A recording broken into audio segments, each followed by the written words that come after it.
Dobra. I transmisja, Facebook. Mało nas przyszło, kurczę. Co to się tutaj porobiło? Chris, are you able to allow me to share my screen with an updated Of course, presentation? give me a second. Yes, of course, give me a second. I'll do share to your page, select RAM Explorer, go. Dobra. Ma ktoś podświetlonego Facebooka, żeby mi potwierdził, czy to się pokazało? Dobra, mi tutaj komputer powiedział, że jest. Tu jeszcze idzie.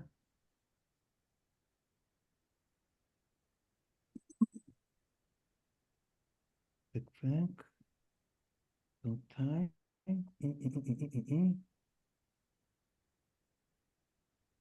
Wielu uczestników naraz. No dobrze. Dobry wieczór jeszcze raz wszystkim, co mieliśmy powiedzieć sobie na offline poszło. Z 10-minutowym opóźnieniem zaczynamy degustację Cachaça Magnifica. Gościem specjalnym dzisiaj jest Filip Giller, który jest globalnym ambasadorem Cachaça Magnifica oraz Paranubes. Anything else, Filip? Paranubes and Cachaça Magnifica? And Ron Carúpano from Venezuela. Ron Carúpano, I forgot, sorry, yes. Okay, let's start the session. Philip, the power and the voice is yours. Thank you so much, Chris, for having me over to share a little bit of my love of cachaça with you guys and ladies. I see there's Alexandra. Thank you also for taking some time tonight, Monday evening, a good kickstart of the week, and sharing a bit of some stories of our beautiful sun juice coming from Brazil. So a little bit of introduction. My name is Philip Gillier. I am export director and consultant for small-scale craft family-owned cane spirits producer. So I speak of cane spirits always because rum is one small era, and let's say it's a small segment of the cane spirits world, of which cachaça is part, of which aguardiente de caña is part, of which clairin, of which so many words define cane spirits. And I probably fell in love with the world of cane spirits about 15 years ago, I want to say, finishing up my studies. So just a little bit of my background. I was born in the US from a Croatian mom, half Senegalese, half French dad. Was born in the US and eventually grew up in France. So it's a little bit of a cocktail in the mix. And very quickly, I was attracted to traveling and to discovering a part of the world, which is Latin America, during my studies. So I studied in France, and I studied, as a matter of fact, international business. And while studying and discovering Latin America, going to Colombia, Mexico, spending some time there, working, studying there, starting to understand a little bit the whole culture of cane spirits out there. And also during my studies, having a friend and a few friends coming from the French Caribbean, whether it be the Caribbean itself or the Indian Ocean, Mariana Islands. I had a lot of different inspirations for understanding and, let's say, discovering very much rum when I was in my early 20s. So from there, I was scratching my head and finishing up my studies. I was trying to find a way of how can I find my dream job, which would be mixing what I would be studying for, meaning international business, and my love for rum. So that I was starting to learn about, just, as a private consumer, and starting to share rums with friends here and there. And I said, okay, maybe finishing my studies, I can write a master's thesis that would eventually help me to find my dream job selling rum internationally. So I eventually worked onto that master's thesis with a focus onto opportunities and strategies of the French rums on international markets. So with a big focus on rhum agricole, coming from the French Caribbean. And I eventually showed and presented that work to a company you might have heard of before, which is called Rhum Clément. The Rhum Clément and Rhum JM, that are two distilleries coming from Martinique. And that's in 2015. I eventually found the dream job. They offered me a job being an export manager for a large part of the European markets, developing the export markets and developing let's say the commercial and marketing strategy of Rhum Clément Rhum JM. And 2016, the company bought out Saint Lucia Distillers, including Rhum JM, Bounty Rum, Chairman's Reserve, Bounty Rum, and Admiral Rodney, so 3 additional brands. In 2017, the company bought out 2 rum companies from Mauritius Island, Arcane and Beach House Spice, and I found myself handling a portfolio of 7 rum brands from different sides of the world, and developing those onto the European markets up until 2019, when I realized that I could be even happier working for independent, family-owned, smaller scale brands and companies. And I eventually started to work with Venezuelan company Ron Carúpano, Brazil Magnifica de Fara Cachaça, and Paranubes rum from Oaxaca in Mexico. So the whole idea there was for me to work independently, not be, let's say, managed by any boss, but neither be the boss of anybody, but work as a partner. And as a partner working on 3 main topics, which is a logistical strategy for the company, a commercial strategy for the company penetrating the European market, and also the marketing side, helping rum companies that are established within their home market in order to penetrate the best way possible and to speak a language of the European market, which, commercially speaking, we need to speak the same language in order to be understood and in order to be relevant to the market. So this is today my role, and this has been going on for now almost 5 years. So my main mission today is to be basically a outsourced export director for smaller rum companies, of which Magnifica de Fara Cachaça, Ron Carúpano and Paranubes, and obviously keep a hat of ambassador whenever I have a chance to spread the word about those productions and moreover those cultures, because what I focus on very much, and you'll probably figure that out throughout the presentation, but is very much the rum culture that I like to share. Not only the specificities about where it's coming from in terms of terroir or in terms of technicities of how do we produce rum or cane spirit, but also why do we produce it this way and what is it, the culture that's behind it. And I must say this is one of the most exciting things that I was able to do working with rum companies, and specifically with Magnifica de Fara Cachaça, is because when you go to Brazil, when you go to Rio de Janeiro, you will find Magnifica de Fara as a key player within the authentic, artisanal, craft rum cachaça producers. Sorry, I'll keep on doing the mistake. Speaking of rum, cachaça, cane spirits, don't worry. At the end of the day, we're speaking about the same thing. But there, going to Brazil, it's a wonderful and magical thing that's happening right now in Brazil and over the last few years, of which Magnifica de Fara has been a real player and a decisive actor in making cachaça de alambique, so pot still cachaça, alive.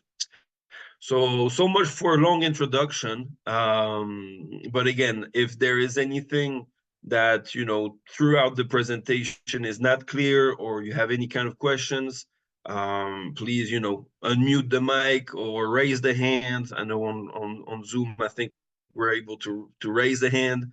If there is anything that you don't understand for the weird French American accent of mine, please do not hesitate neither to say, "Oh, hold up, Philip, what did you just say there? We didn't hear shit." But anyways, please feel free and make yourself comfortable. So today we will be speaking of Magnifica de Faria Cachaça. Chris, are you able to share the Yeah, you have for me also to the share possibility of my screen sharing. and the little You can presentation? do this yourself, no problem. Beautiful. Boom.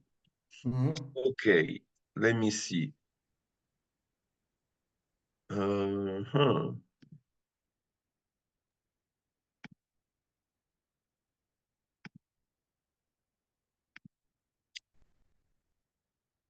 Okay. Tell me if you see the screen as you should. Perfect. Yeah? Okay, cool. So Magnifica de Faria Cachaça, what we'll be speaking about today is a little bit of the world of cachaça. So you probably know a lot.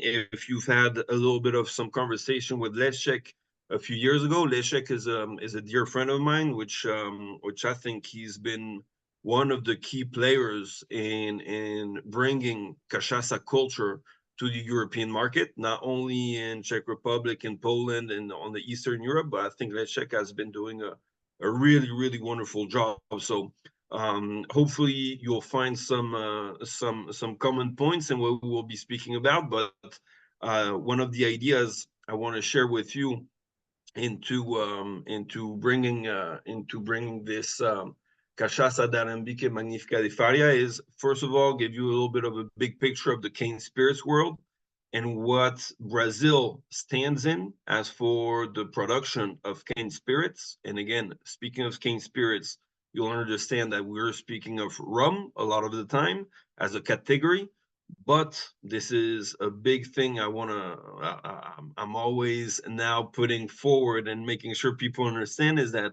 we should probably not be speaking only about rum as a category, but speaking rum as a segment of the cane spirit category. And this is very much what we're trying to do today, and where we'll be speaking about in focusing here in cachaça, being a cane spirit and a cousin, and as a matter of fact, an older cousin of rum. So, as most of you know, probably rum was probably created in Barbados in the middle of the 17th century. So this is a lot of the time the place where rum was born, but which probably not the first cane spirits were born, as we found some historical facts about cachaça, and as a matter of fact, a first cane spirits made out of pure sugarcane juice produced in the middle of the 16th century in Brazil. So this is one of the first things that I want to share with you. Speaking of cachaça and cane spirits, is that again, when we speak of rum, when we speak of cachaça, we're actually speaking of one very similar thing, which is called cane spirits.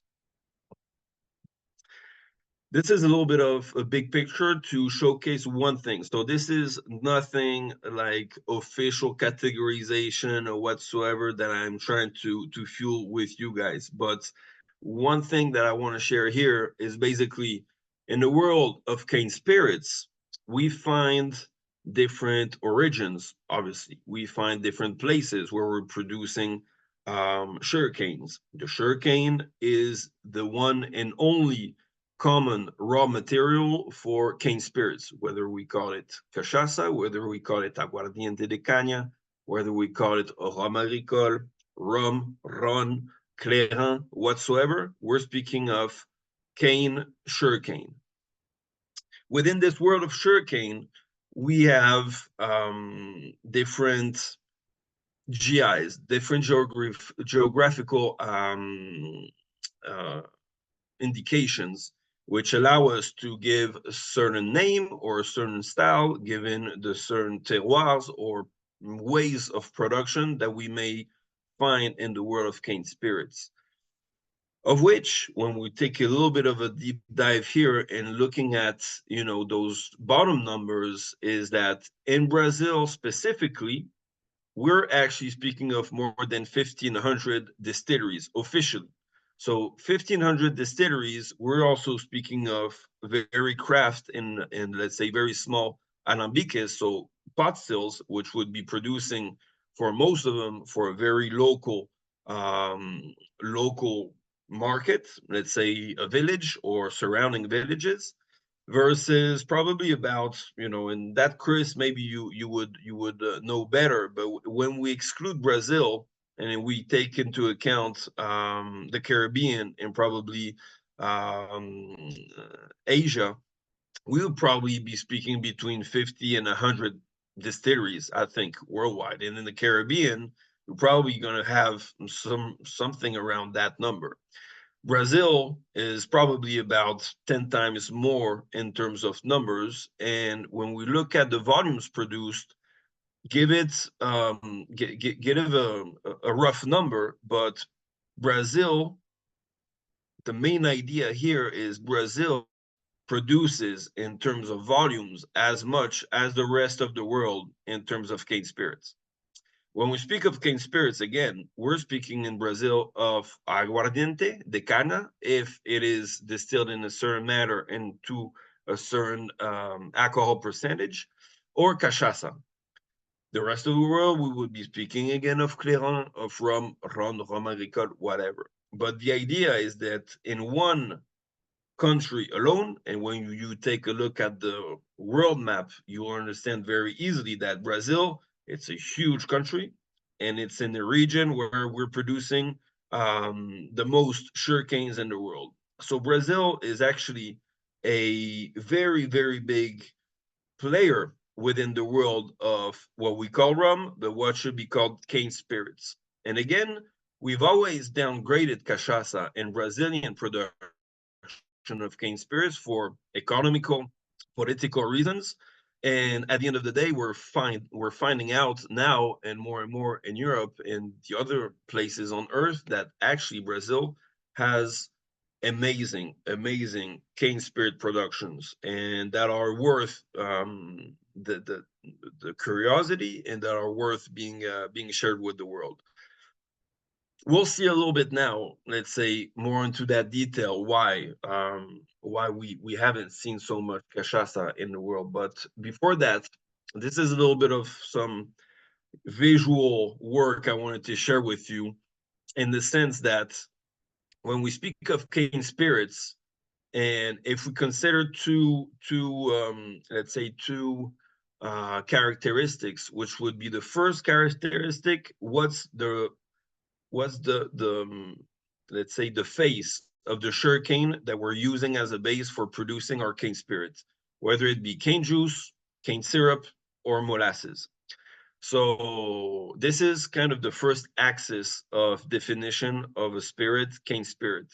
And on the other side, whether it be regulated or unprotected by any kind of wording, or it is protected with some specific kind of wording, you will see that rhum agricole, coming from the French Caribbean, and cachaça from Brazil, and since very small time, cachaça de alambique, coming also from Brazil. Those are the three only regulated pure cane juice spirits that would be basically playing as the pure players of the pure cane juice spirit segment.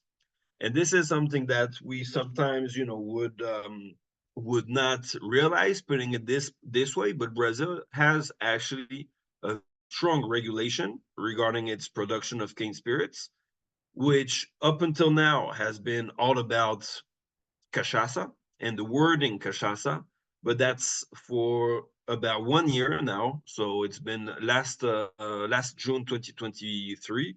There's a new regulation speaking of cachaça de alambique, standing for pot still cachaça. And that is a little bit also of the whole story we will be speaking today about, and why there's a real revolution regarding Brazilian cane spirits, Brazilian cachaça. So you'll see in there that, we're speaking of charanda, we're speaking of rum, ron, and everything in between. But basically here, the main idea is that we're speaking of cane juice as, and cachaça and rum agricole as the only pure players within the world of cane juice spirits.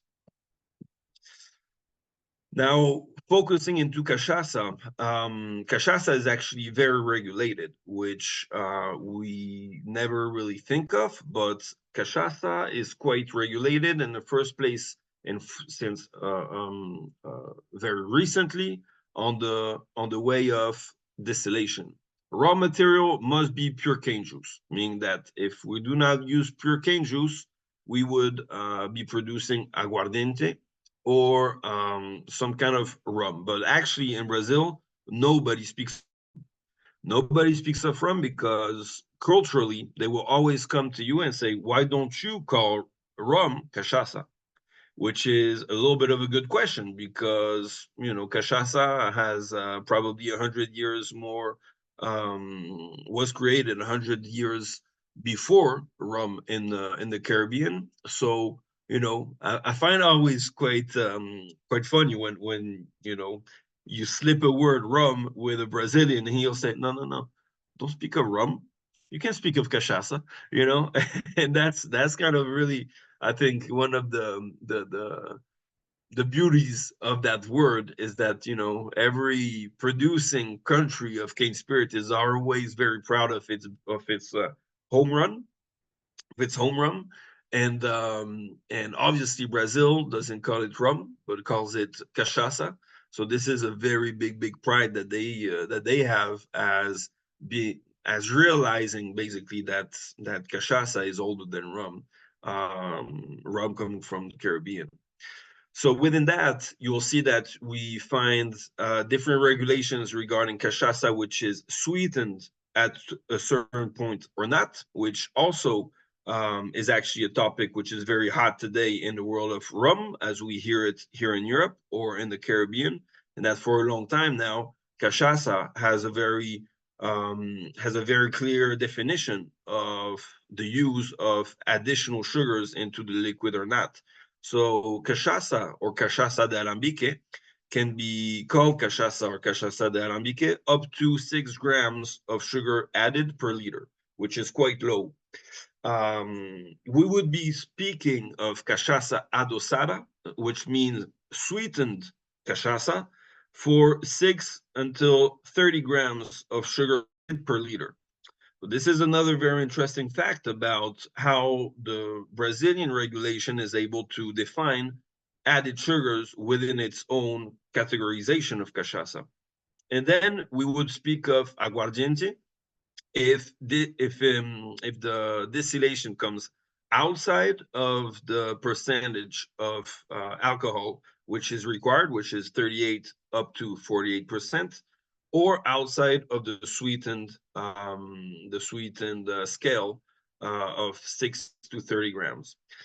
And then we would have a very specific way of defining the ages also of the cachaça. If we're speaking of cachaça envejecida, this would be about 1 year minimum in 700 liters maximum wooden vats for 50% minimum of the production. So let's say you have a bottle, you need to have 50% of that bottle that is aged a minimum of 1 year in 200, 300, 5, 6, 700 liters maximum vats or barrels.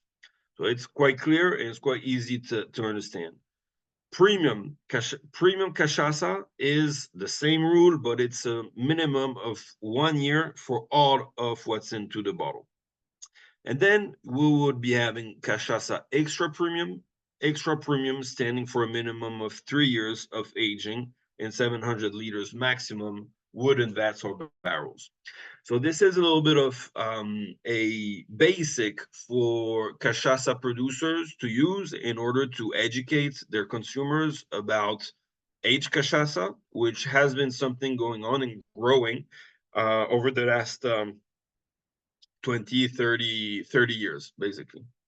Another very interesting fact of the cachaça and the cachaça regulation is that cachaça allows the use of probably 50, 80, 100 types of woods, which in the rum world, we don't see so much of, let's say, those type of woods, but also sometimes are quite regulated into using a very specific type of wood, which is oak. So this is something that Brazil also can put onto the table with its cachaça, which I find very interesting, is that Brazil, being the home of the biggest forest on Earth, the Amazons, actually has a crazy number of tropical trees, which they would be using the wood in order to age the cachaça or raise the cachaça. So here are a few topics regarding why are we seeing more and more cachaça onto the market, and why is it now kind of a new age and a new wave for cachaça producers on international markets. The first one is premiumization, which does not ring any kind of specific bell to everybody who's understanding that word premiumization. People start to understand that cane spirits, rums are getting into the category of sipping, high quality. That is not only for mixing, it's not only for cocktails. People start realizing and respecting the category of cane spirits. This has been going through premiumization, meaning that the quality products have been growing the market through pricing and not only volume. So basically, people start to spend more money, respecting more the category in order to see a market growing as a qualitative one. So there's a better segmentation of the offer that's been going on also, that is helping that, and education, of course, that is helping a lot, that premiumization of the category, but also better transparency and a sense of authenticity, which to me are very strategic in making the category of cane spirits handled seriously and seen as more serious. Consumers and professionals always seeking for more authenticity in the products they buy. So this is the second trend, which is the rise of authenticity, following with the transparency topic we've just been mentioning. Here, I tend to like to redefine, let's say, or remind, and not redefine, this is the particular definition of craftsmanship. Craftsmanship is a skill in a particular craft or art. And this is something that, it's a word, I think, that's been a little bit too much used in the industry lately. But there are producers who really do have a craftsmanship which merits really to be shared and to be seen by the consumers. But anyways, craftsmanship, it's a skill in a particular craft or art, quality of design and work shown in something made by hand. Transparency being the best key selling points for spirit producers, and also the cultural and local credibility being key selling points testifying of a brand's relevancy. And this is something in which Magnifica de Faria has been into for years now, meaning that, again, you go to Rio de Janeiro, you will find Magnifica in the five-star hotels, in the dive bars, in the cocktail bars, in the wine shops, in a specific more premium chain of supermarkets. You'll find Magnifica all over, and you will ask a carioca, the people from Rio de Janeiro, there is 9 chances out of 10 that they tell you that Magnifica is the best cachaça coming from Rio.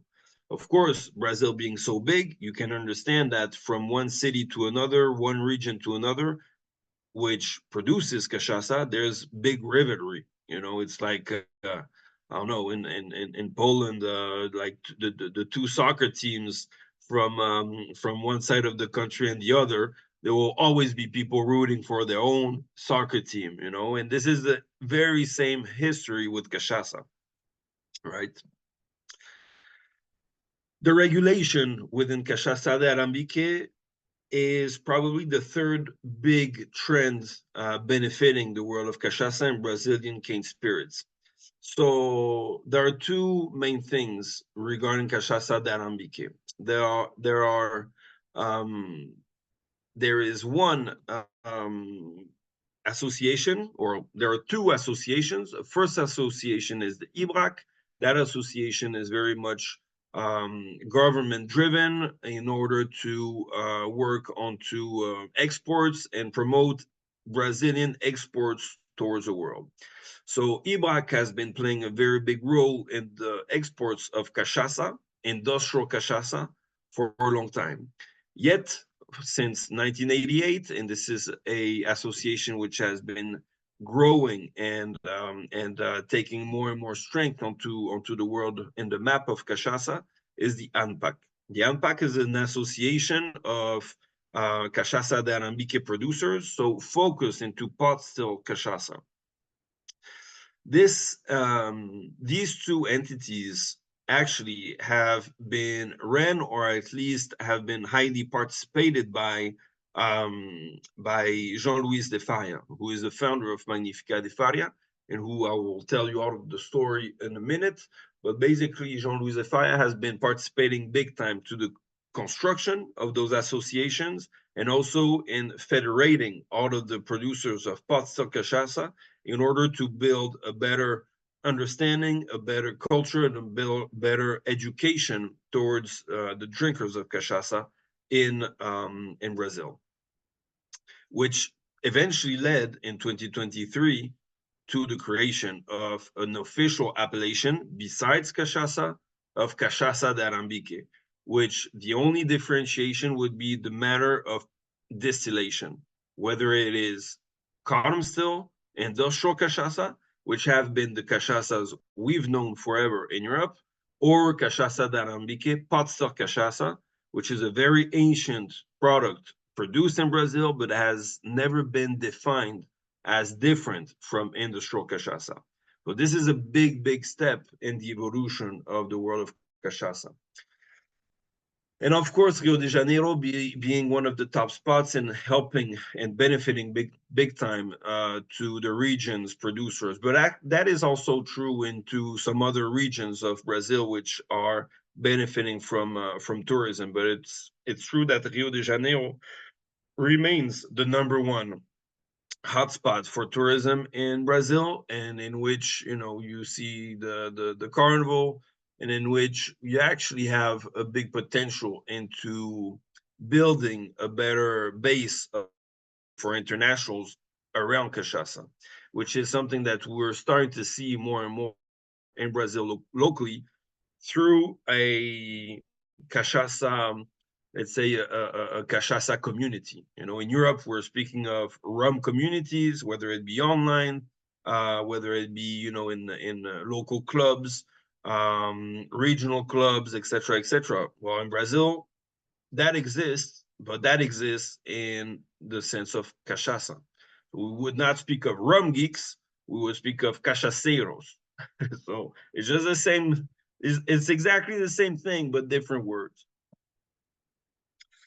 So now, is there any kind of specific questions regarding the rise of cachaça? A little bit of some overview regarding cachaça de Arambique. Is everything clear? Anything that sounds weird for you guys? No, it's very interesting and very clear. So thanks very much. Okay, do not hesitate, please, if there's any questions or remarks. By the way, you probably have cachaça in front of you. Chris, remind me, what's the quantities our friends have? Oh, the first one, where is it? Here. As Bica do Alambique. So you have Bica, you have Tradicional, you have XP, Solera in a single cask. Is that right? Tradicional, this one. Uh-huh. and extra premium, this one, Okay. yeah, and Reserva Solera, Okay, perfect. and And a surprise. extra premium, and Velhel Sida, A single cask. yeah. Beautiful. Perfect. So what I would suggest is, in the first place, probably take the traditional IP, and start having that in the glass, and smelling it, and having a little bit of, let's say, this vibe, Brazilian vibe, ahead of the next tastings. Yeah. Just to make sure, Chris, we're on the same time frame. Until what time are you expecting me to have, and until what time are you allowing me to share some stories? uh, how much time you need? I think 1 hour from now. What do you think about Perfect. that? Okay, wonderful. So please go ahead and pour a little bit of that traditional IP. I'd like to have you get a first and very smooth way of entering the category and the tasting. And I think traditional IP is actually a really, really nice cachaça to do so, because it's really smooth, and I want to hear a little bit of your experience nosing it in the first place, and then tasting it. So a little bit of some history regarding Jean-Louis de Falla, while you keep a little bit of the cachaça under your nose, and dig into the sugarcane field with us here in the mountains of Rio de Janeiro state. And, and we see here a really cool photo of Jean-Louis de Falla and his wife, who, back in the 80s, have decided to invest into sugarcanes, and bringing a little bit of the Scotch whiskey culture and technicity to cachaça and to Brazil.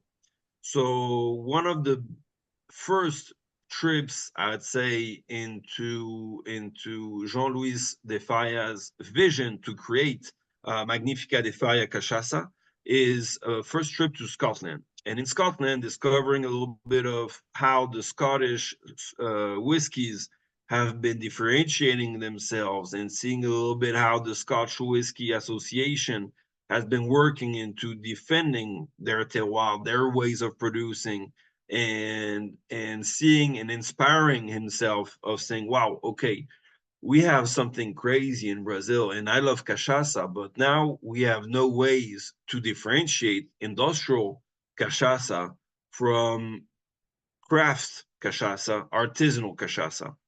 So 1985, he comes back to Brazil with that crazy idea of saying, okay, I'm going to buy some land, and I'm going to plant some sugarcanes, and I will be producing the best cachaça in Rio de Janeiro and maybe in Brazil.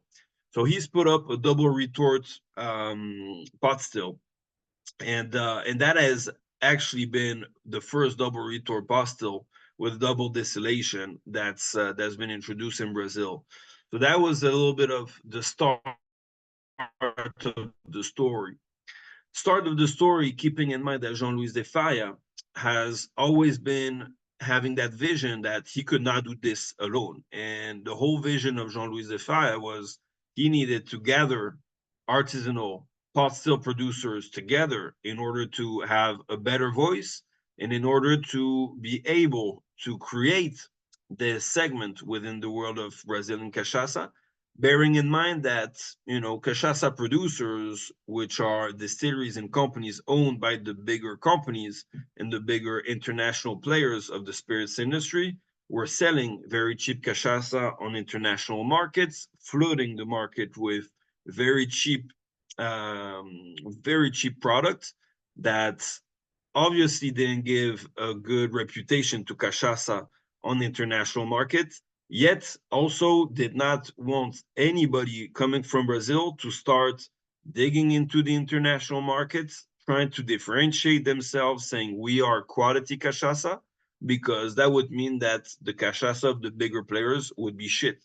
So they were, for almost 35 years, and up until today still actually, artisanal producers and pot still cachaça producers have always been forbidden to write craft cachaça, artisanal cachaça, handmade cachaça, or parts or whatsoever that was in favor of saying that it was artisanal or a specific craft.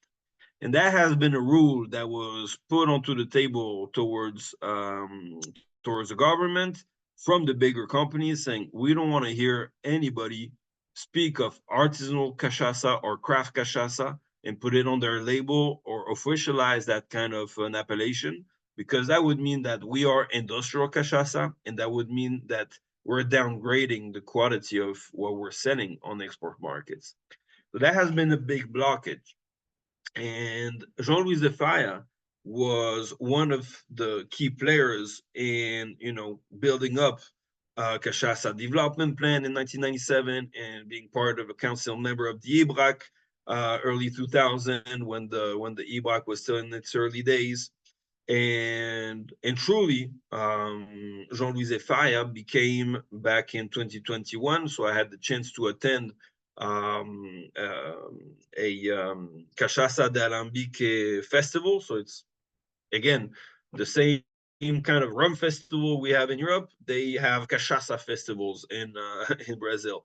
And they even have Cachaça de Alambique festivals in which it's only pot still producers who are allowed to come and present their cachaça. And oh boy, this is fun. It is really, really beautiful show. And in 2021, during that show, there was the Minister of Tourism, there was the Minister of international or let's say international business. There were like very high-end people, the president of the IBRAC, and they presented to Jean-Louis Zephyr a Medal of Honor from the government for, let's say, highlighting a lifetime of work in the development of the category of Cachaça de Alambique, and for all of the efforts and work that he's been doing since the middle of the 80s, has been recognized publicly by everybody in a higher ends of the cachaça world. So Jean-Louis Zephyr is a little bit of a cachaça legend in Brazil. Besides of that, Jean-Louis Zephyr comes from, and his wife comes from a neighborhood in Rio de Janeiro, which is called Santa Teresa. Santa Teresa is a little bit of the artistic neighborhood. You see beautiful paintings all over in the streets and the walls. It's up in the hills, so it's a little bit like some kind of a Montmartre, if you know Paris, a little bit like a Montmartre, but more rowdy, more colorful, more humid, more jungly kind of a neighborhood.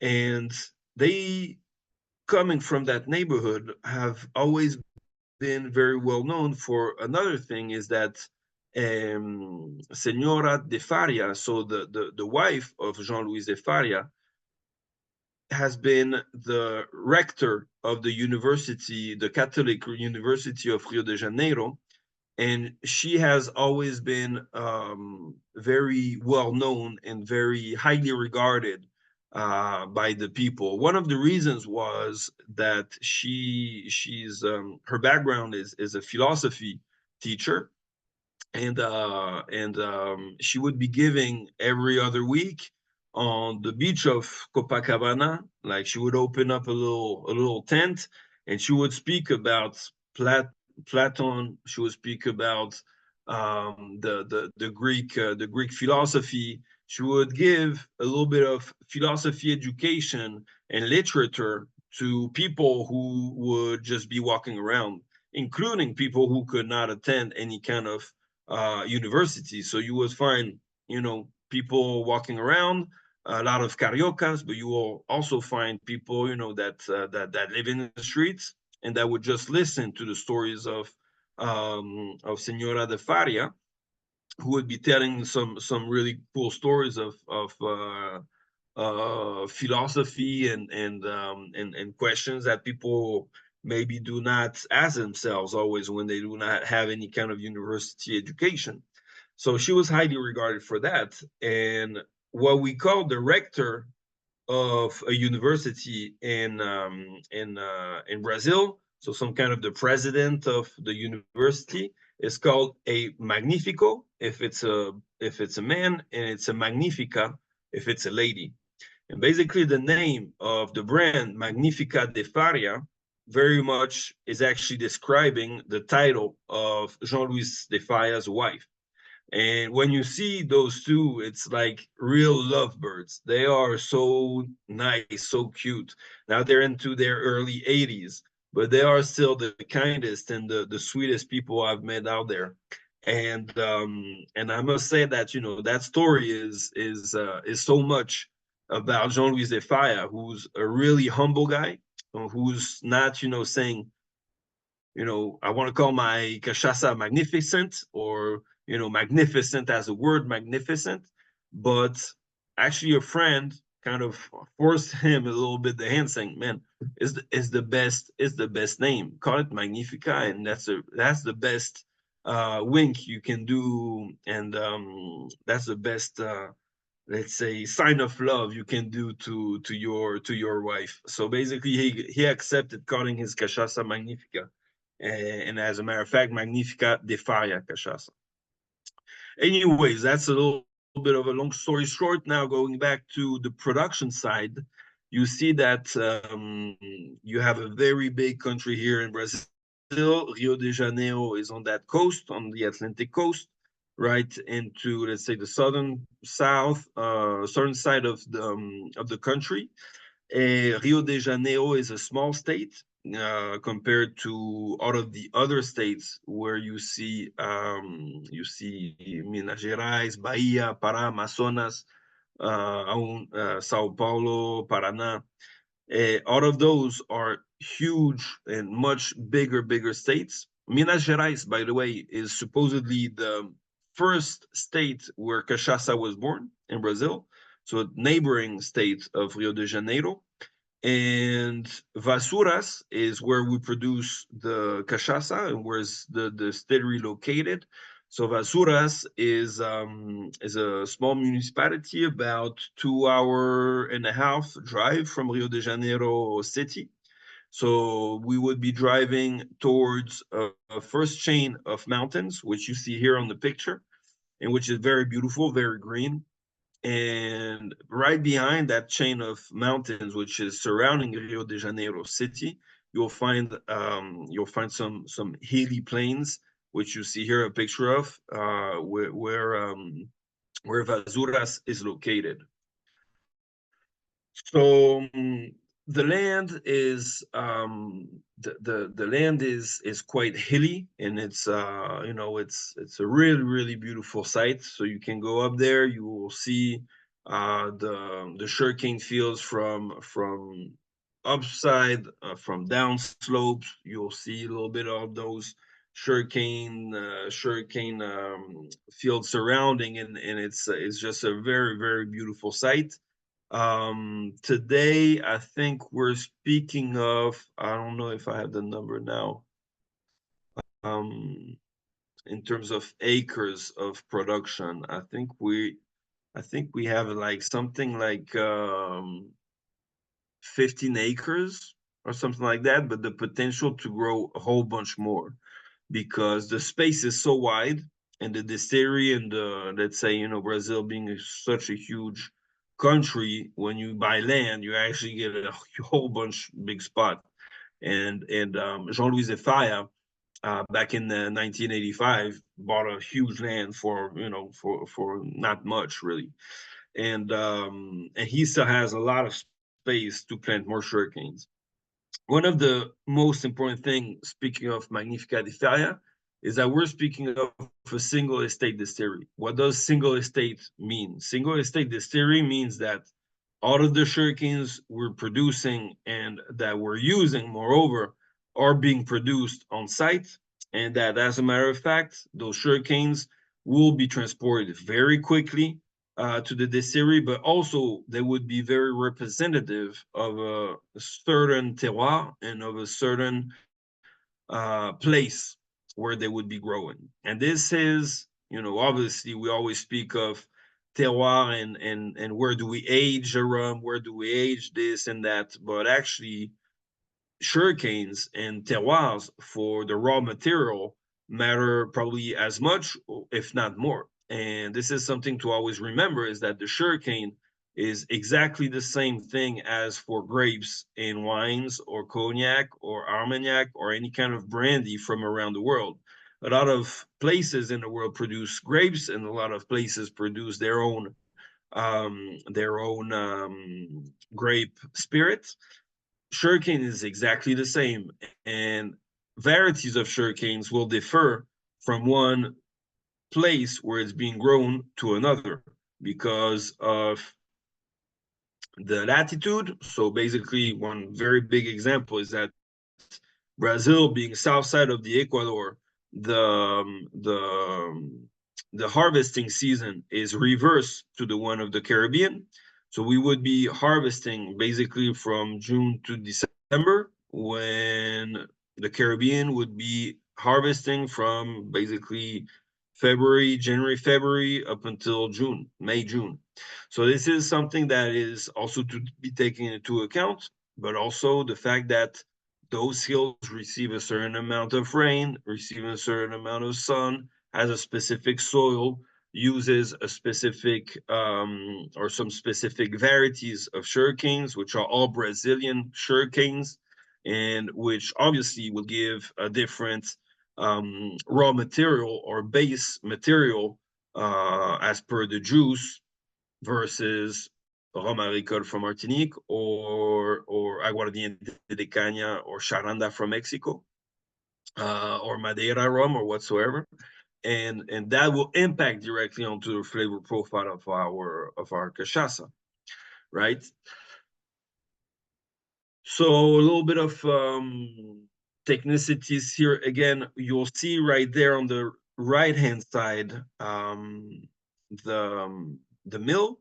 So this is a mill that is ran by the bagasse. So right here you see the oven in which we would be putting the pressed sugarcanes fibers leftovers to heat and to fuel the machinery. And this will be a double press. So what you see in the back is a tractor. That tractor will transport the sugarcanes, which would be cut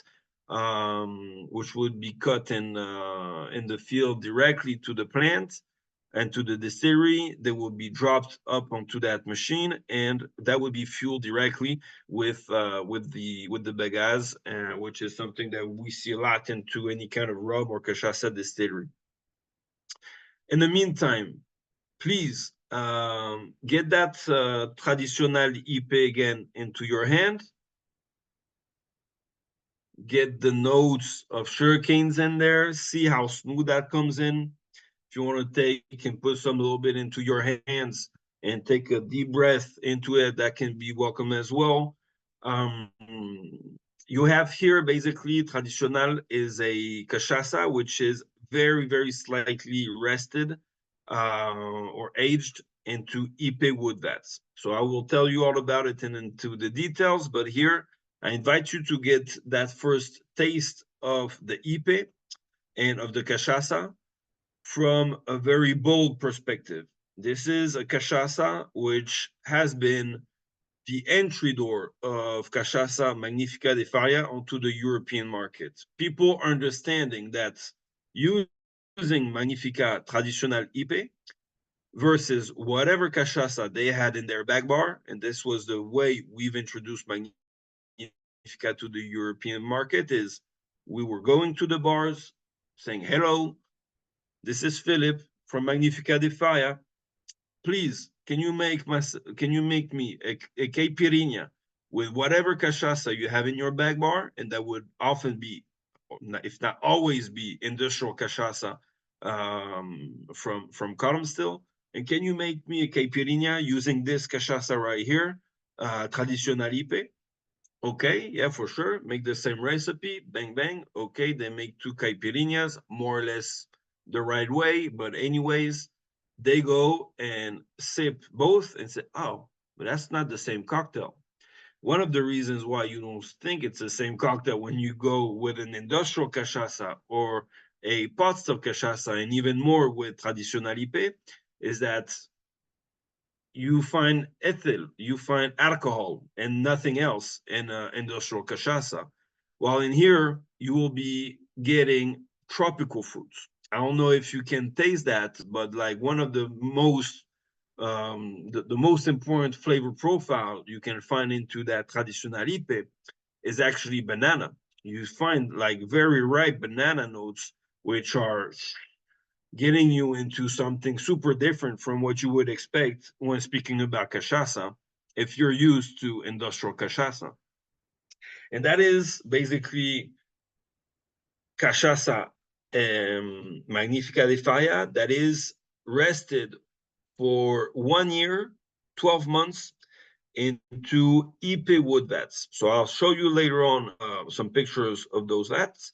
But Ipe wood is Ipe is one of those trees which is used in the world of cachaça, which allows us to experiment a little bit of some different flavors and aspects of what can taste cachaça. And I think this is a very unique cachaça in the sense that we really get the sense of the sugarcane, but which is just like smoothened out with a very hard ipe wood, which is very, not much, there's not much exchange between ipe and the cachaça. Ipe wood being very hardwood and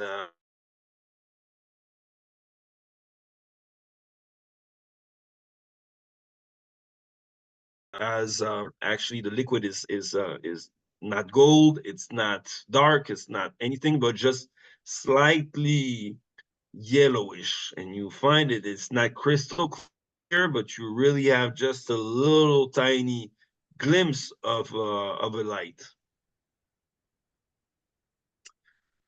So going back to the presentation, so and you can keep on sipping the tradicional. The next one we will be drinking is and tasting is the Bica de Alambique. So once you've tasted Tradicionalipe, I invite you to get onto the Bica de Alambique for you to understand a little bit the product from its origin. I would eventually keep that one for the last. So don't go, if you have different glasses, that's perfect.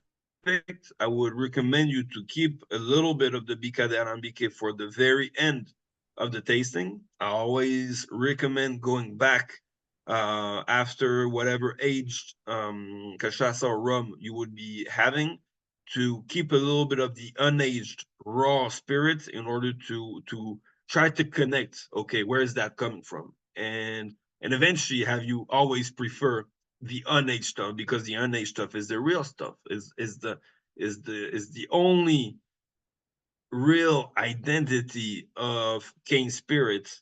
And I think the best way of promoting a cane spirit is through juice, pot still distillation, no reduction. And this is what Bica de Alambique is about, as a matter of fact.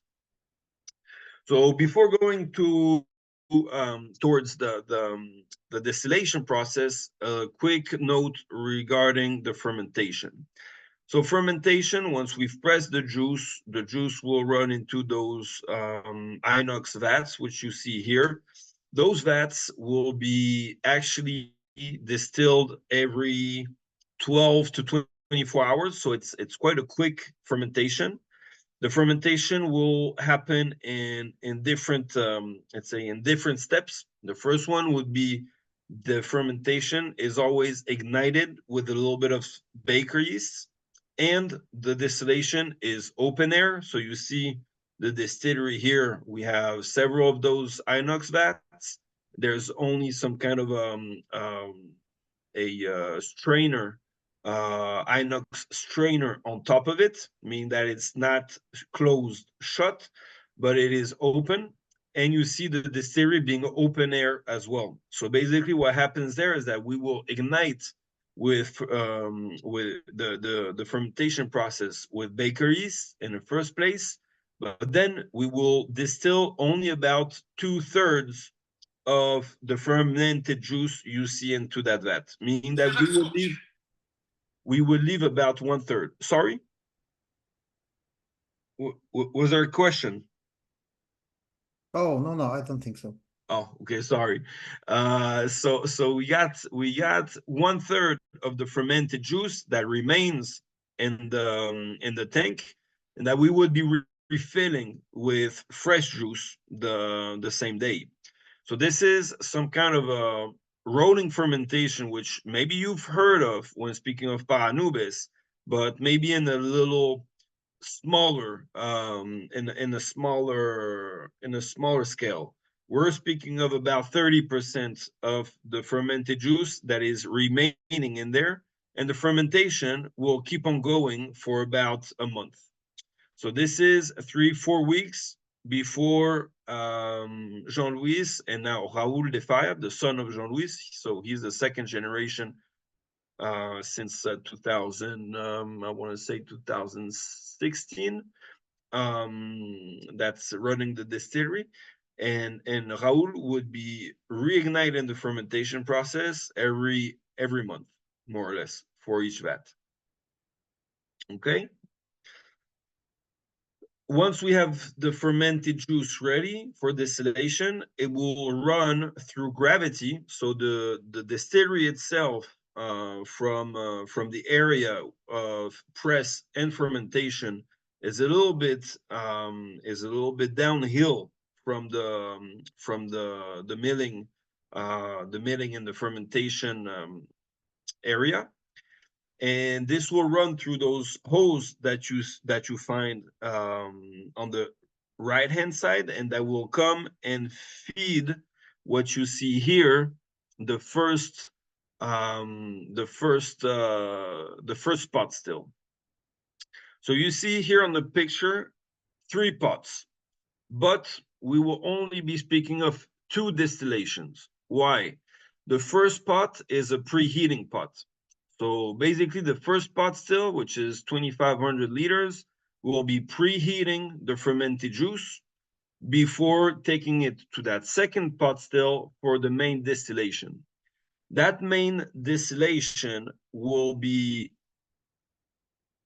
seeing the heads and the tails of, let's say, the cuts of the distillation will be redistilled and separated into that last third pot still. So the third pot still is actually redistilling the heads and the tails of the second pot still you see of the first distillation. First distillation will get extracted, and that will get distilled up to about 50% alcohol. And we will be having the redistilled heads and tails coming out and being redistilled through and blended through the second pot still, right? So you have a preheater, you have first distillation, and after the first distillation, we have the heads and tails being redistilled, and that are gonna be refueled into the second pot still and blended with the main distillation. Does that make sense for everybody? Yeah. Okay. So the main idea here is through that distillation process, so the 2,500 liters of fermented juice will turn about 380 liters of distillate at 50% alcohol. Now, remember, when we speak of 50% alcohol, and when we speak of cachaça, we need to be bottled at 48% alcohol. This is one of the reasons why industrial cachaça versus pot still cachaça has such a gap in terms of flavor profiles. Cachaça, industrial cachaça, which you find onto the export markets since forever, are cachaças that are distilled up to 96, 97% alcohol, 95. Those are distillates which hold very, very few non-alcoholic elements, which is what's bringing you the taste in your spirit, right? Now, when you speak of a cachaça that is double distilled, where we would be redistilling heads and tails, extracting a maximum of flavors from there, but also giving a distillate coming out of the pot still at 50%, you understand that there's 50 other percent that are non-alcoholic elements, which are giving out of the taste. And from there, we would be reducing to 48% Bica de Arambique. So the Bica de Arambique you're tasting probably now as a second sip is going to be a cachaça, which is very, very slightly reduced, about 2%, in order to be bottled at 48% and remain within the appellation of cachaça, in our case, cachaça de Arambique, which must be, remember, between 38 and 48% alcohol. Okay, cool. So Bica de Arambique, as a matter of fact, means the mouth of the still. So Bica de Arambique very much stands for pot still strength, kind of. That would be the idea behind Bica de Arambique, pot still strength, mouth of the still. The Bica is a very delicious unaged rum, and it's actually the first 48% or one of the first 48% commercially bottled into the Brazilian market. So that was also one of the big things about Magnifica and Jean-Louis Zephyr, is that he was bold enough to say, okay, well, I make such a distillate that's so delicious that everybody coming to the distillery is having, you know, from the still. So you can imagine yourselves heading into the distillery, and there's a whole bunch of you guys getting into the distillery and telling over and over again to Jean-Louis, let me try the Bica. Let me try the spirit which is coming out from the still, in which I can see coming out there, right? And they would be, wow, okay, this is so delicious, 48%, but this is so delicious. Please bottle it, you know? And this is something that's been I want to show you here. There you go. A quick picture up. So people coming with their glass and basically, oh, I hope it's not gonna be a mess. There you go. So this is the Bica. This is exactly what we call the Bica de Alambique. So basically this is where the spirit comes out from, right? And you'll see this is the cachaça pool. So this is the cachaça pool. Once it's coming out, it's going to be resting in there for a couple hours before getting placed into inox vats and being reduced. So this is a little bit of a story of Bica de Arambique, which, you know, cachaceiros were telling Jean-Louis Zephyr, man, you need to bottle that stuff coming out of the still, because this is just so delicious. And he eventually accepted, and he eventually was the first one to bottle a 48% cachaça onto the market, which has never been something very common. Like, there are not lots of Brazilian cachaça players that have been bottling at 48% at all. So that has been one of the highlights of our friend Jean-Louis Zephyr. So here you probably have some notes of cream, maybe. You can find a little bit of a creaminess to the cachaça. What I find is also some notes of truffle, which is quite, powerful. The truffle side of Bica de Alambique is something that comes up a lot. It's of course super vegetal and bright, and it has that pure cane juice identity. Moreover, there's no reduction or almost not, so you really feel the cane and the cane juice in there. But basically, yeah, I think what would define mostly is that peppery, truffly, white pepper kind of a flavor profile, and mouthfeel that I'll remember a little bit of some kind of a salty, creamy notes, which I find very interesting to either sip or use, into your cocktails. And obviously, you can make a very dope caipirinha, but you can taste that with a whole bunch of other cocktails. I think Chris, you're trying that into the daiquiri contest, and hopefully this will this will shake things up a little bit in the world of rum, saying, "Hey guys, hello, cachaça for daiquiri? Yes, sir." Yes, I put it in my competition, but people want to know which one is it. So you know this spirit. I know it also, and I have an imagination that this can be go far, really, really, really far in this competition. We will see. We will see. We'll see, but hopefully you guys enjoy it anyways. So yeah, that's the story of Bika, and yeah, it is a very special product.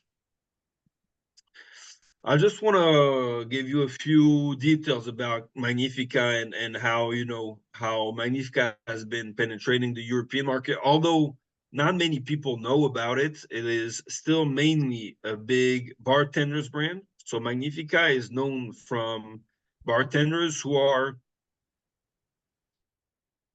curious about rum, but not only about rum, who are curious about cachaça as well. And they are always, or let's say most of those bartenders who helped us reach, the top 10 trending brands or the best-selling cachaça brands, according to the Drinks International.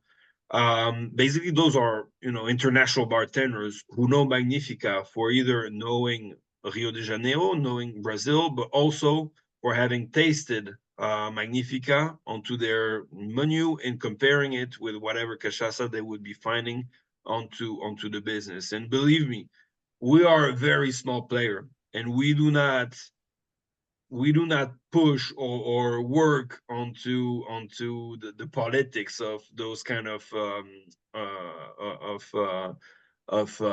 do you call it, rankings.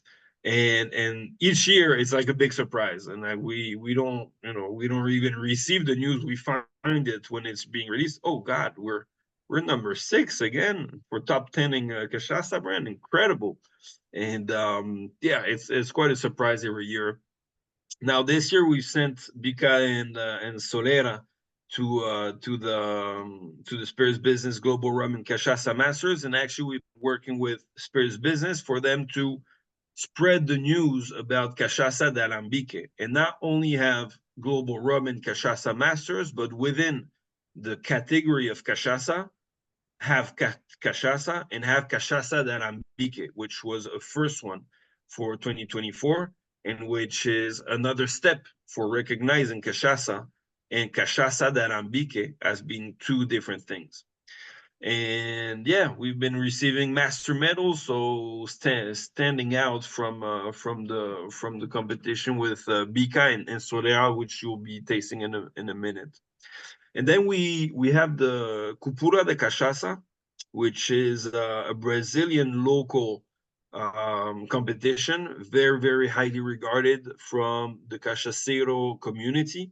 So it would be the top ranking of cachaças, in which there are thousands of cachaças being presented, and in which, so this is a competition that runs every second year. And last edition was in 2024, and results were released actually last month.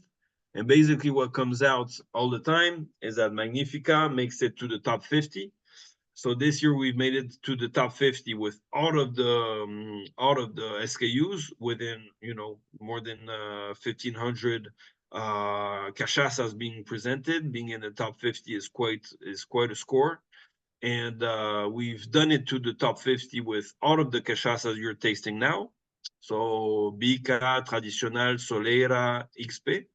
And this year, the same as 2 years ago, the Solera ended up as the second best cachaça in the ranking. And the XP ended up this year 11. And 2 years ago was 31. So I need to update a little bit those. But we're finishing in the top ends of the cachaça lovers in Brazil all the time, which is, I think, a really good sign for us.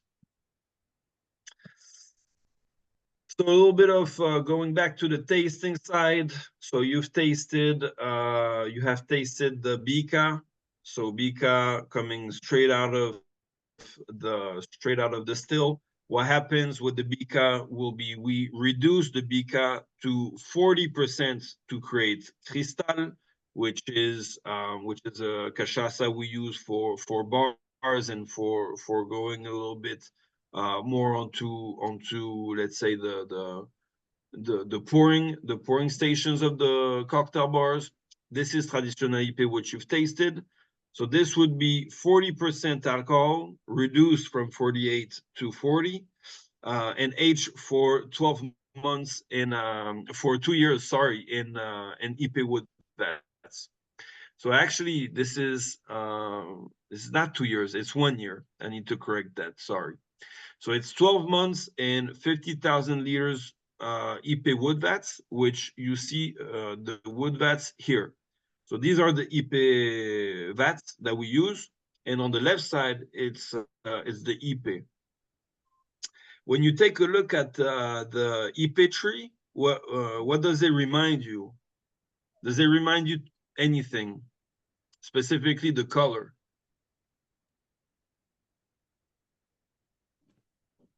It's a $1 million question.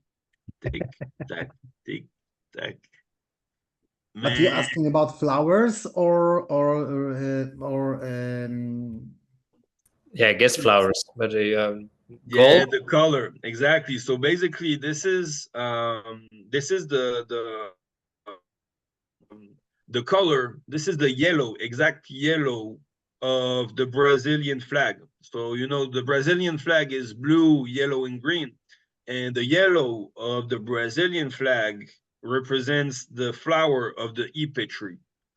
Okay. So this is a little bit of a fun fact regarding the Brazilian flag, is that the ipe tree is actually represented onto the Brazilian flag through the color. So ipe is a wood which you can maybe see here on the picture, but if you type ipe wood on internet, on Google, you'll find a lot of decks. You know, it's like a very strong wood that is used a lot for doing your outside decks, because there's, you know, it's not as there's not so much pores as for the oak, so it doesn't get soaked. And this is one of the reasons why that, you know, those vats where we place the cachaça in don't give so much of a color to the Tradicional IP. It's because, you know, there's not much interaction actually between the wood and or there's not as much interaction as oak, which I find is a really good thing, because at the end of the day, when you know, taste so many rums and cane spirits being aged in oak, well, at some point the oak is giving a very similar identity and characteristics to your cane spirit, whether it be, you know, molasses syrups or cane juice based.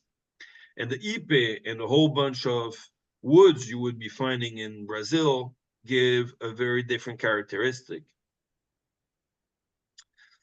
Okay. So next in line would be the XP, the extra premium. So this is, you know, first of all, very easy to understand cachaça in the sense that it is traditional IP, so it's the exact same liquid as traditional IP, only that we've been aging an extra 3 years in American oak. So the barrels we use for extra premium is actually American oak ex-bourbon, but we do not rechar the ex-bourbon, meaning that those barrels are soaked with cachaça. So they are always soaked with cachaça, and at the end of the day, we don't find so much the profile of the ex-bourbon that we may find usually, nor the vanilla of the recharring that we usually get with distilleries that rechar a lot their barrels to get a bit of some new oak onto that. So you find one very interesting fact testifying of this is the color of XP. If you take a look at the color on XP, you don't see the mahogany color. You actually see some kind of a gold greenish kind of a color, which is already kind of telling you, okay, I'm different. So if you take a little bit of a dive into the glass with the nose, you'll find it probably super zesty. What I like with the extra premium is that you get a real identity of what a pure cane juice spirit distilled in a pot still can deliver after 3 years of aging in a barrel. Moreover, after 1 year in an Ipe wood plus 3 years minimum into American oak. So to me, this is a little bit of a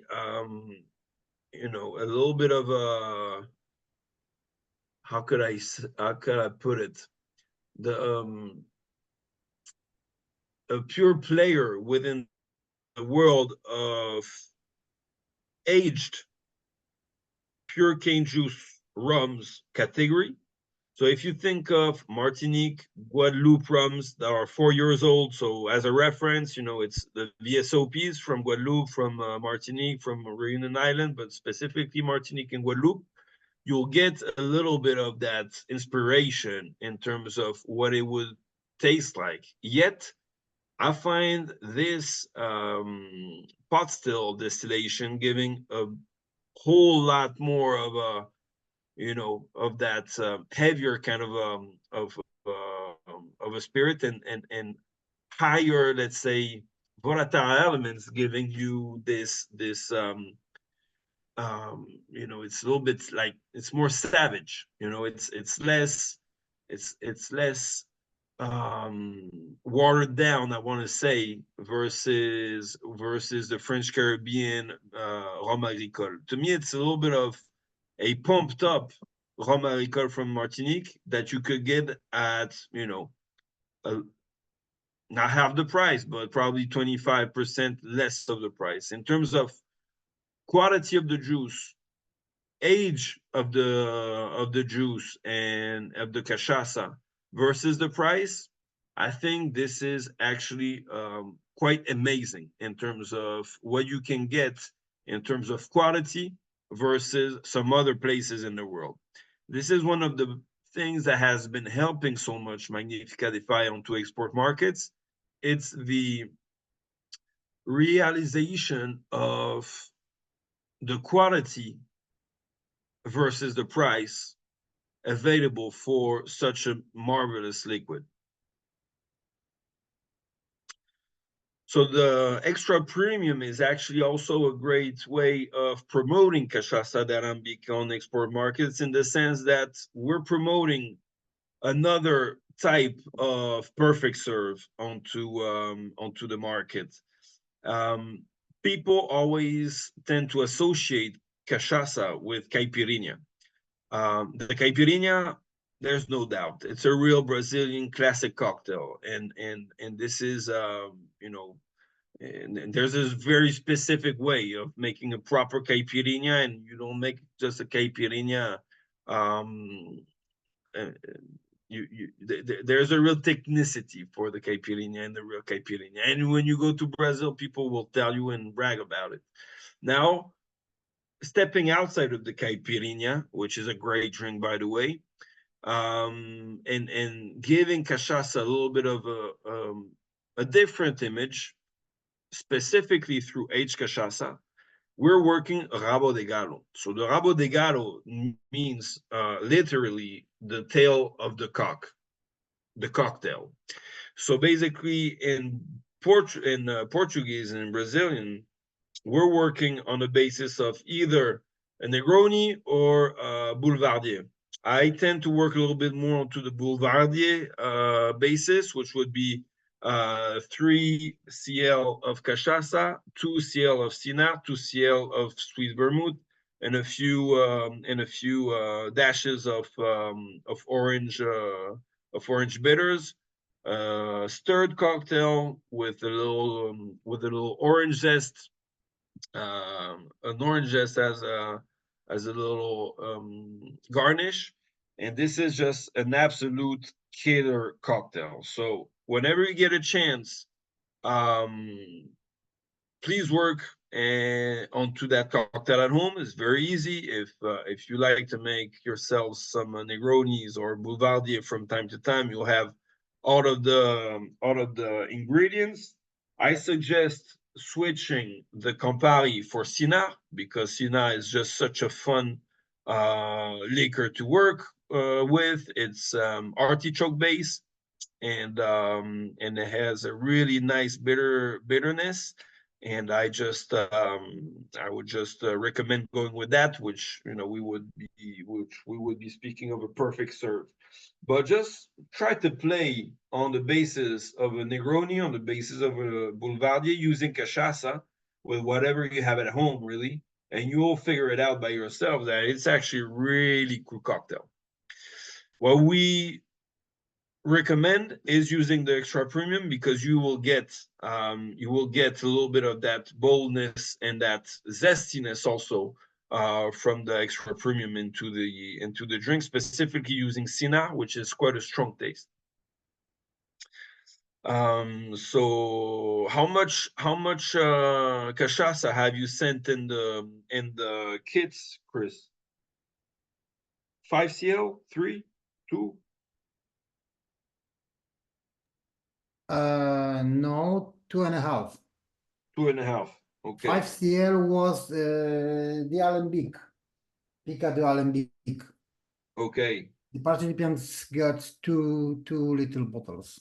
Nice. But the Well, rest, yeah. you've had a taste, my friends. Now it's just about grabbing a bottle. It's very easy to make a rabo de garo at home. How do you like the extra premium? What are your thoughts so far in the tasting session, as a matter of fact?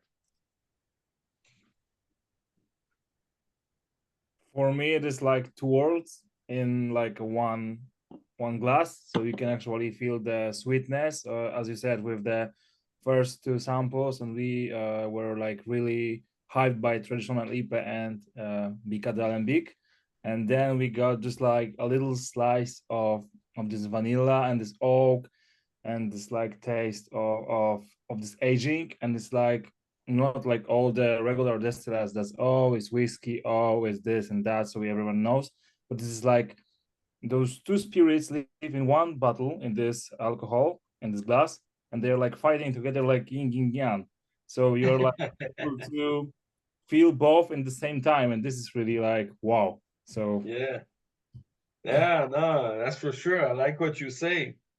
It's true, and discovering the world of cachaça makes you feel that way. It's exactly that. Like there's a yin and a yang coming into that, and you'll taste that even more actually with the Solera. But with the single cask. I can't remember what's the single cask you have. You'll tell me later what's the single cask you got. But all of the single casks basically from Magnifica are super different, and you'll find some yin from pure cane juice rums that will remind you from Martinique and Guadeloupe, and the yang of higher esters, Jamaican, pot still, kind of heavier kind of rums. And Brazil and Magnifica is able actually to play with those two kind of personalities blended into one. And I find that super exciting. And indeed, going through like a tasting of single casks, um, it's that would be for the next session. I think once we get a hold of and our hands onto some other single casks, we can go through like a tasting of 4 or 5 single casks. They are all going to be different, and that's between 5 and 12 years old, and that's absolutely marvelous. It looks that we have Madeira Carvalho. Yeah. Yeah, there's something wild about it, and that I think that's kind of a common ground with Madeira cane juice rums, is that you have a bit of a wilderness into that that is not all like polished as we can see in Martinique and Guadeloupe somehow. To me, more and more, I find those rums that we find in the French Caribbean more and more polished. And Madeira, Brazil still have that little bit of a wilderness to it, you know? Yeah, but also, if I can say so, if you don't ban me, Krzysiek, it's something like a touch of a woman. Sometimes she can be sweet, and sometimes she can be wild and aggressive. So this is like with this Grassy. alcohol. You have You mean wife, right? Grassy You or have grassy or wife. aggressive. You're in the club. You're Lord It's of totally Drinks, different so thing. we know the story, right? That's true. That's true. No, I like it. So next in line would be the Solera. The Solera is quite an interesting story as well. So, you know, you've understood Jean-Louis Zephyr was a little bit of an adventurer. And Jean-Louis Zephyr basically went to Scotland, but he also went to Venezuela to learn about the Solera system from Santa Teresa, who used to be back in the days, back in the early 90s, mid 90s, late 90s, let's say, a reference into Solera aging. So he went to Venezuela and visited Santa Teresa and started to ask questions, and he saw that Solera system in the world of rum, and he said, wow, I like the idea. I like the philosophy of the Solera system. I will be making the first Solera in Brazil. So in 2000, he actually started to make a Solera system with some first barrels and ignited the Solera that today is represented into 8 layers of oak onto probably, let's say, seven columns. So I think you have a picture here. There you go. That's a piece of the Solera. So it's on 2 walls, but you will find 8 layers of those barrels, and probably, yeah, a good probably a good 20 rows, because there's another wall. And what happens that every 18 months, between 12 to 18 months, he would be bottling the bottom line of the Solera. So you see the bottom line that is right behind us right here. He would bottle 50% of that. And then he would be refilling from the top. So the second row would be filling up the first one, etc., up to the top. And to the top, he would be pouring Bica de Alambique, right? So onto the top section, Bica de Alambique, what we would be filling up those barrels from the top. So today we're speaking of a Solera system, which is, you know, a minimum of 10 years, I want to say, realistically. Now on the label, we speak of 8 to 15 years old, but truth is it's a Solera that's at least 10, 12 years old, as per the liquid inside, and probably using, Solera system from the 2000s. Here I'm showing you a little bit of what the Solera looks like on each layer on the video right here. And you see the evolution of the color, right? So that could be for a next tasting as well. We will be bringing the cuts of the Solera. I know, Chris, I know that's something you like. Yeah, let's do that. That's the process, right? Like the whole process from every batch to every batch, so it looks nice. Yeah. So that's, yeah, exactly. That's each row. That's each layer of the Solera system. Perfect. Perfect. It Okay. sounds super. Yeah.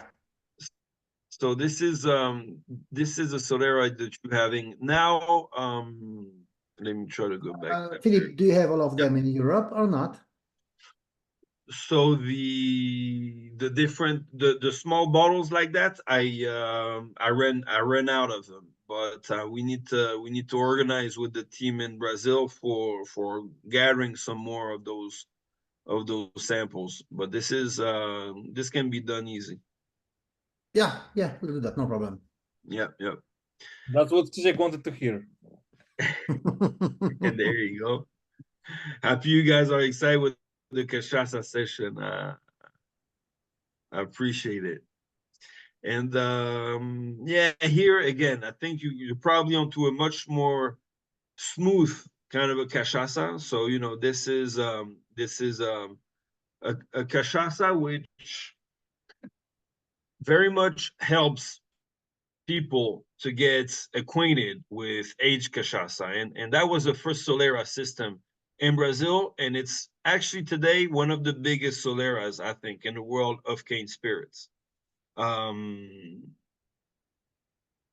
It's a real reference in Brazil in terms of product, in terms of SKU, and it's not only because it's the first one, but I think also the Cúpula da Cachaça that biannual, or that competition, cachaça competition, going on and showcasing, the Solera as top 2 cachaça within thousands of them is a real sign also of differentiation, and it is a real unique product that has been onto the market for years in Brazil, and that stands as a classic. It's a little bit like you like I don't know, you like American hip hop. That's your Nas, that's your Dr. Dre, that's your Wu-Tang Clan. You know what I mean? So it's kind of the thing you always have in your back bar. You always have it there in your playlist because you know that it's the good stuff and that will never change. It's the classics, cachaça classics.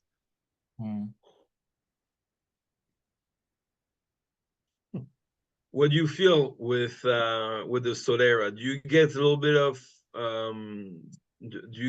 bit of whatever you've tasted before, but put into perspective with more time into the barrel, maybe? Yeah. It changed the character. In the fresh one, it was lots of grassiness, fresh grass. Yeah. It's very hard to find it. You're going to France, right? Yes, and it's going to the direction of the bourbon, so much woodiness, much sweetest. It's still not sweetened. Still above 6 milligrams of sugar, but it's very interesting and totally different than the previous one. It's much more smooth and much more Jamaican style. So a lot of elements of additional flavors that was not found in the different previous one. Which one do you prefer? You have a favorite so far? For me, the second one, so Alembic. Yeah, Yes. my guy. Also mine. Traditional IPE was great, like because it was like all rounder, like in NBA. You can shoot, you Yeah. can block, you can jump, you can do everything. Yeah. But this is like really the most aggressive, and this is still not aggressive. But Yeah. comparing to the everything behind with the cachaça that we started, this is like we are going to France. We are having this oak, this vanilla. Everything is like getting heavier and more like attacking us, but still it's delicate. So this is like, wow, cachaça can be like everything and still not like attacking you with all of this wilderness and aggressiveness. It's like really great adventure, but it's not like, you know, attacking you like a wild animal. It's like be gentle to you, and this is great about cachaça. So thank you for showing us this world, and if single cask is something special, that I can't wait. 100%. So please do hop on to the last sample you got, if you feel like it, and let me know, Chris, what's the single cask again, please? I can't remember now.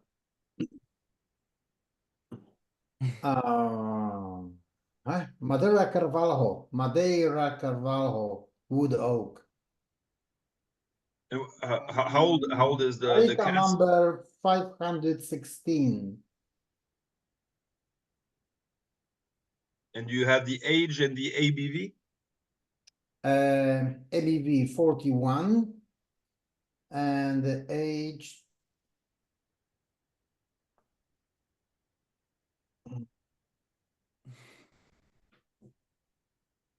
10-year-old. Okay. So the reason why I ask is because we have plenty of single casks, and we ship the single cask according to, basically what is it that we want to do with them. So we've sent one set of single cask to Poland. We started the business in Poland about a year ago. Actually, it's quite recent. So we've sent one single cask, of which we have a few, and the single cask is very much, I think a little bonus for friends of the community who really want to go into something different and understand that there's hundreds of single casks available in Brazil. But the main project behind the single cask is that we tend to get people choose their cask and be able to have it, with their own selection. And this is the whole idea behind the single cask program, is that we have a few single casks like that available, but actually the most single casks you will find onto the European market are single casks that have been selected by our partners. So let's say tomorrow you want to get together and you decide together with Chris, oh, we want to make a single cask, and those single casks, sometimes these are bottlings that don't go beyond like 90 or 100 or 120 bottles. So it's not like you need to buy a single cask and it's going to be 500 bottles. We actually can make we bottle whatever is left in the cask. There's no refilling of the single cask, so it's all static aging. Regarding the single casks, you have casks that are between 3 and 15 years old, not having refilling of the single cask or topping up from the angel shares makes it that sometimes we have just like 60 or 70 liters left into the cask. So that makes it very interesting to see how different a single cask can be from another one. So as a matter of fact, I will only listen to whatever you tell me on that specific single cask because I don't even have that bottle at home. This was a single cask that was shipped, and probably we don't have any more of those onto the market. So, and there are so many different ones that, to be honest, I cannot remember all of them. Yet, if you decide at some point to go for some single casks, go for it. And these are all basically collectibles because they are all unique. Sometimes you'll fall onto some very crazy single casks, and these, that's the way our partners tend to work. And say, oh, that is too good to be true. I will get the whole cask, and we'll make a nice cool back label saying, okay, this is the selection of our friend Rum Explorer, or this is the selection of our friends from Denmark, from Germany, from France, and that's a little bit of how we work the single cask program. So tell me, how is that single cask in question? 41%, 10 years old.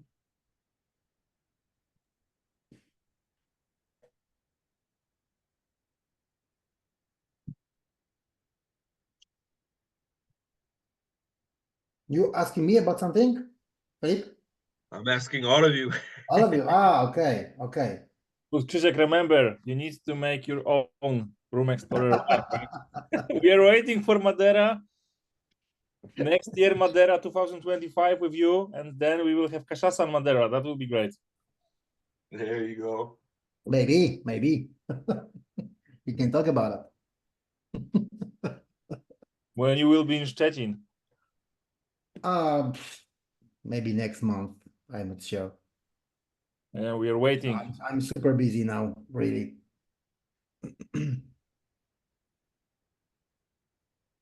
Wow. So anyways, this is a little bit of the story. I don't know if there's any kind of questions coming from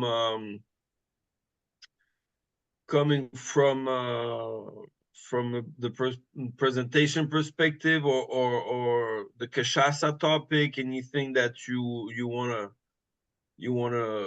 ask questions about? Jean-Louis, Rio, when is the next trip to Brazil? Do you need a It's the next Brazilian trip to carnival Brazil or playlist? to Mexico. Mexico, we can speak of Mexico whenever you guys like.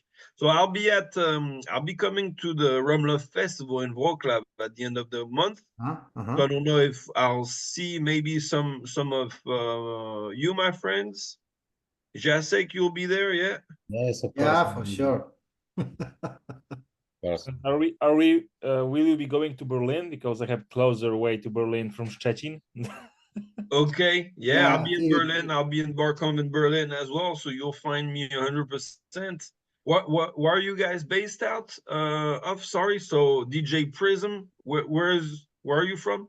Me, Krzysiek, Alexandra are from Szczecin, and if I didn't tell about Szczecin. someone, yeah, Szczecin. It was called Stettin in Deutsch in like before the Second World War. Now it's called in Polish Szczecin. So yeah, it's On like the west side of Poland, near one the and a half hours to Berlin and Okay. hours to Grüneberg, Zielona Góra to Krzysztof. Yeah, so we have 2 Okay. hours, 2 hours to Berlin. So this is super easy for us. Where are you? You're based there as well, Chris? Also on the west side of Poland, near Wrocław, near The middle, Poznan, the center near of Berlin. I have 2 hours road to Berlin. Okay, I spotted Szczecin on the map. You're close to the sea. Yeah. Yeah, a lot of Polish people will say so. But you still need, when you will go by rivers, it's only 60 kilometers. When you will go by road, it's 100. So as fast as you will be there in 45 minutes, but mostly it will be 1 hour and 15 minutes, 1 hour 30 minutes. Depends on the traffic, and traffic is hard on the summer, so 1.5 hours mostly. Okay. We have, Philippe, and we have a very strong RAM group in Szczecin, so maybe we will plan some cachaça tour. 100%. I'm down for discovering more of Poland. And Gregors, Jarek, and Chris B, you guys, where are you based? So where I'm it comes also from Szczecin. As well. Okay. Yes. That's a Chechen. That's a Chechen gang. Yeah. Yes. Exactly. I'm from the middle, so I'm from Łódź or Lodz in English. So Or sheep. Both. yeah, Both, both sorry. is- literally translated means boat. Yeah. Okay. Good stuff. So in Wroclaw, I will be seeing Jacek. I'll be seeing you, Chris. Yeah. Anybody else will be visiting? Most Okay. likely Chris, myself. Chris well. B, Chris Yeah. B as well. Okay. Will be there. And Jarek as well, you say? Yep. So I'll see some familiar faces in a few weeks. Yeah, exactly. We are not sure about Alexandra, but I will ask her later. Oh, yeah, hola. No, unfortunately I won't be there, but maybe next year. We'll take selfies. We'll take pictures and send them to say, hey, we're missing out, Krzysiek will Alex. send the message on our like 17 rams, because we have like this Szczecin group made of all the Szczecin people that are love rams because of Krzysiek, and he always make these meetings in 17, how it's called, 17 steps or 17.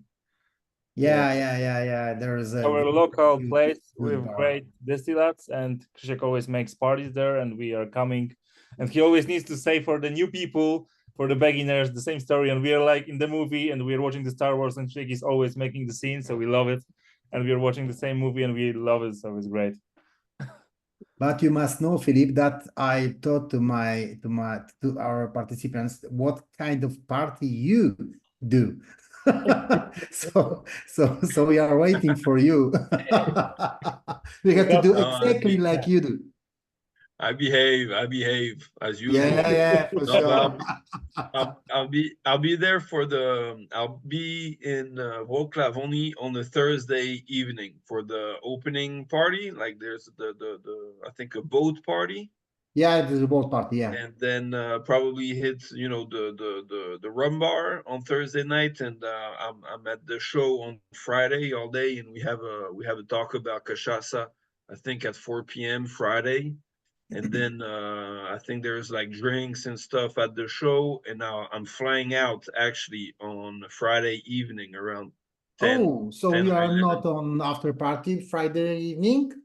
So I'll be at the after party until 8:30. Well, for dinner. I have dinner with you, Chris. Okay. Perfect. We'll be flying out to Milan for an aguardiente show. We're doing You told me, we're yes. speaking a little bit about Paranubis in Italy on the Saturday. Yeah. Okay, so I think the most important and last question for me, when will we do Paranubes online tasting with all the line? When? We will be doing this, I think probably the best time for us to do that would be in October, November, because we will be receiving the new container, including two very cool new Paranubis declination, of which one new single variety. Mhm. And an innovation that Jose Luis is working on, and that is getting ready for you to taste in a few months. So this is in the pipes, and it should get into the container and bottled during the summer. And we should be receiving it between September, October. So once it lands, we can plan a little bit of some talk about all of the new stuff. Perfect. So Sounds good. when I find my calendar, I'll check some dates, so we will talk about that, okay? Exciting times ahead, my friends. Well, thank you so much for taking some time tonight. I hope you enjoyed. I hope you enjoyed the cachaças. Maybe you learned one or two things tonight. I hope so, at least. And yeah, I'll be looking forward to seeing you in Poland in a couple weeks for those who will be attending. For the others, see you somewhere, sometime. And again, thank you for supporting authentic, family-owned rum producers sharing the culture of the cane spirit. Yeah, thank you very much. I want to ask you one more thing, Philip. To send me this presentation on email, okay? After that, I will send to all of our participants to know them much more than now, okay? Yeah, for sure, for sure. And if there's any kind of questions or you want to reach out, please, do not hesitate to reach me out on the social medias, on Facebook, on Instagram, Filip Krizanic with a K. And yeah, and if you come over in France, I'm based in Lyon. If you're around, always happy to grab a rum with you guys if you'll be around. Okay. Philip, one more time. Thank you very much. Thank you, We'll be in Chris. touch. Very And much. Appreciate it. Thank you, guys. Bye-bye. Thank you. Thank Ciao, you. ciao. Thank you. Bye. Thanks. Greetings for cachaceiros. Cachaceiros. Cachaceiros all the way. Zanim poczekajcie, wstrzymaj nagrywanie.